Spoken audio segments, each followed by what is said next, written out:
Hi guys, I'm Tom Harrison, this is Joe Oliver and welcome to another Harrison Humphreys Market Update.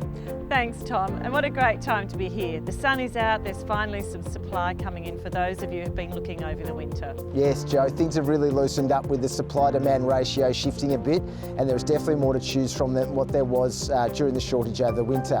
It's been a really interesting 3 months for those of us in the industry, as it was the first real property shortage we've seen in a number of years. And in fact, we saw a drop off in sales volume for October of 18% compared to October 2015. Yes Tom, but good news for homeowners with the lift across the board of 2.8% for houses compared to this time last year. What do you think's driving this? There are a number of factors that we can attribute to this lift in prices, and the first one is the increase in interest from mainland investors.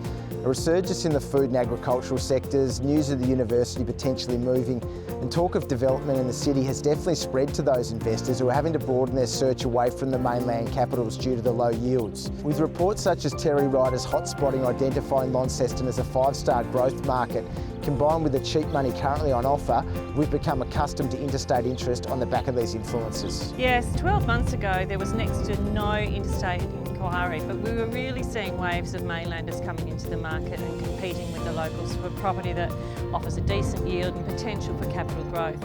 Any other factors driving that, do you think, Tom?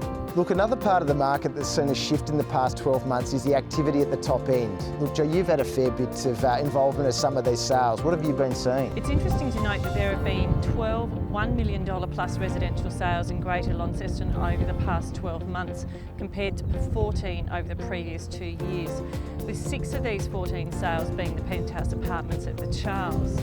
Just having a look at these buys, it's a bit of a guide as to where and why they've seen movement at this end of the market. Historically, we've found that a lot of these properties get snapped up by medical specialists and business owners, but now we're adding into the mix individuals involved in the agriculture and food industries, as well as groups coming to and returning to the state who have vocations which allow them to service their clients from Tasmania. That's great news for the state, and particularly the north. And another positive factor which may lead to long-term growth is that job security seems to be stable and families have become far more comfortable to upsize. This is just based on the discussions our consultants are having with their vendors and purchasers, and we feel that there's definitely a trend amongst groups to now make decisions that will add intrinsic value to their family rather than purely focusing on the bottom line. Comments such as "we'll get it back over time" in order to justify potentially overcapitalising has been a consistent comment over the past few months, where we had barely heard it at all in previous years.